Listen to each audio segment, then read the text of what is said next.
Hi friends எல்லாருக்கும் வணக்கம். இன்றைக்கி நம்ம வீடியோவில் பார்த்தீங்கன்னா சிக்கன் கிரேவி தாங்க பண்ண போகிறோம். ரொம்ப ஈஸியாக பண்ணிடலாம். வாங்க எப்படி பண்ணுறதுன்னு பார்ப்போம். சிக்கன் கிரேவி பண்ணுறதுக்கு ஒரு கடாய் வச்சுக்கலாங்க. இதில் 3லேருந்து 4 ஸ்பூன் அளவுக்கு எண்ணெய் விட்டுருக்கேன். இதில் ஒரு பிரிஞ்சி இலை, அதுக்கப்புறம் பார்த்தீங்கன்னா பட்டை, லவங்கம், ஏலக்காய்லாம் சேர்த்துருக்கேன். 1/4 ஸ்பூன் அளவுக்கு சோம்பு சேர்த்துக்கலாங்க. சோம்பு நல்லா பொரிஞ்சு வந்ததுக்கப்புறம் 3 வெங்காயம் கட் பண்ணிட்டு சேர்த்துருக்கேன். பெரிய வெங்காயம், நல்லா பெரிய வெங்காயமாக 3 வெங்காயம் சேர்த்துக்குவாங்க. இது நம்ம கிரேவி செய்யும்போது பார்த்திங்கன்னா கிரேவி வந்து நமக்கு நிறையா கிடைக்கும். வெங்காயம் நிறையா சேர்க்கும்போது வெங்காயம் இந்த அளவுக்கு வதங்கினதுக்கப்புறம் ஒரு 1/2 ஸ்பூன் அளவுக்கு இஞ்சி பூண்டு பேஸ்ட்டு அரைச்சிட்டு சேர்த்துக்கலாம். நல்லா இஞ்சி பூண்டோட பச்சை மணம் போகட்டுங்க. அதுக்கப்புறம் பார்த்திங்கன்னா தக்காளி சேர்த்துக்கலாம். ஒரு 3 தக்காளி நல்லா பெரிய தக்காளியாக கட் பண்ணிட்டு சேர்த்துக்கலாம். நல்லா பழமாக சேர்த்துக்கோங்க. கிரேவி அப்போ தான் டேஸ்ட்டாக இருக்கும். இதோட 2 பச்சை மிளகாய் சேர்த்துட்டு நல்லா வதக்கிக்கலாம். கொஞ்சமாக உப்பு சேர்த்து வதக்கிக்கோங்க. இந்த டைமில் தக்காளி சீக்கிரமாக மசிஞ்சு வந்துடும். தக்காளி நல்லா இந்த அளவுக்கு நல்லா வதங்கி வந்ததுக்கப்புறம் க்ளீன் பண்ணி வச்சுருக்க சிக்கன் சேர்த்துக்கலாங்க.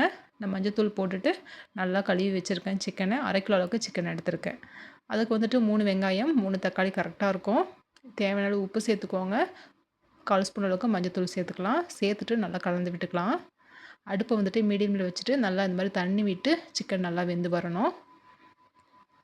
ஓரளவுக்கு சிக்கன் வந்ததுக்கப்புறம் பார்த்திங்கன்னா நம்ம மசாலா சேர்த்துக்கலாம். மிளகாத்தூள் 2 ஸ்பூன், 1 ஸ்பூன் சிக்கன் மசாலா, அப்படி இல்லைனா கரம் மசாலா சேர்த்துக்கோங்க. சேர்த்துட்டு நல்லா கலந்து விட்டுக்கலாம். சிக்கன் நல்லா தண்ணி விட்டு வந்ததுக்கப்புறம் நம்ம மசாலா சேர்த்துட்டு கலந்து விட்டுக்கலாங்க. இந்த டைமில் கொஞ்சமாக தண்ணி விட்டுக்கலாம். 1 கிளாஸ் அளவுக்கு தண்ணி சேர்த்துருக்கேன். சேர்த்துட்டு இந்த டைமில் உப்பு கரெக்டாக இருக்கா என்னன்னு செக் பண்ணி பார்த்துட்டு உப்பு சேர்த்துக்கோங்க. மூடி போட்டு ஒரு 10 நிமிஷம் மீடியம் ஃப்ளேமில் சிக்கன் நல்லா வெந்து வந்ததுக்கப்புறம் 1 ஸ்பூன் அளவுக்கு மிளகுத்தூள் சேர்த்துக்கலாம். சேர்த்துட்டு இதோட பொடிசாக கட் பண்ண கொத்தமல்லி சேர்த்துக்கோங்க. நல்லா கலந்து விட்டுட்டு ஸ்டவ் ஆஃப் பண்ணிக்கலாங்க. நல்லா சூடான சாதம், சப்பாத்தி, இட்லி, தோசைக்கெலாம் சாப்பிட ரொம்பவே நல்லாயிருக்கும் இந்த சிக்கன் கிரேவி. கண்டிப்பாக ட்ரை பண்ணி பாருங்கள் ஃப்ரெண்ட்ஸ். இந்த ரெசிபியை ட்ரை பண்ணி பார்த்துட்டு எப்படி இருந்ததுன்னு கண்டிப்பாக கமெண்ட்டில் சொல்லுங்கள். நம்மளோட வீடியோ புதுசாக பார்க்குறீங்கன்னா கண்டிப்பாக சப்ஸ்கிரைப் பண்ணி வச்சுக்கோங்க ஃப்ரெண்ட்ஸ். கண்டிப்பாக அந்த வீடியோ பிடிச்சிருந்தா லைக் பண்ணி ஷேர் பண்ணிக்கோங்க.